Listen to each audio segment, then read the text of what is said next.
को बजाएगा, उस मनुष्य के जीवन में जितने संशय के पक्षी बैठे हैं, इस ताली के बजते सारे संशय के पक्षी उड़ जाएंगे, उसका सारा संशय समाप्त हो जाएगा। संशय रूपी पक्षी को उड़ाने के लिए भगवान की कथा हाथ की ताली के समान है। ये भगवान शंकर ने कहा। कितने घाट हो गए? गोस्वामी जी महिमा गा गए, याज्ञवल्क्य जी गा गए, शंकर जी गा गए। कितने घाट हो गए? 3। कितना बचा? 1। काग भुसुंडी जी और गरुड़ जी महाराज। लेकिन आपको सुनकर आश्चर्य लगेगा, 3 स्थान पर कथावाचक ने महिमा गाई श्रोताओं के सामने। चौथे घाट पर कथावाचक बैठे हैं, जो श्रोता आए हैं वही महिमा गाने लगे। उल्टा हो गया। श्रोता कौन है? गरुड़ जी महाराज, पक्षियों के राजा।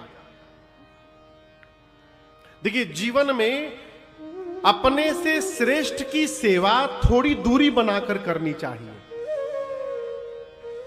आप समझ रहे मेरी बात को? बहुत निकट जाने के बाद एक दोष लगता है, उस दोष का नाम है नैकट्य दोष। जब शिष्य सद्गुरु के बहुत निकट आ जाता है तो थोड़े दिन बाद ये दोष शिष्य को लगता है, गुरु जी में हम में बहुत अंतर नहीं है। नहीं, बहुत ज्यादा कोई खास अंतर नहीं है। मैं तो गुरु जी को सुलाने के बाद सोता हूं और गुरु जी से पहले जग जाता हूं। मैंने गुरु जी हमसे ज्यादा सोते हैं। गुरु जी कोई काम भी नहीं करते, दिन भर माला लेकर बैठे रहते हैं। मैं तो माला भी करता हूँ, गुरु जी की सेवा भी करता हूँ, पूरा झाड़ू पोछा भी लगाता हूँ, यानी गुरु जी से ज्यादा मेहनती मैं हूँ।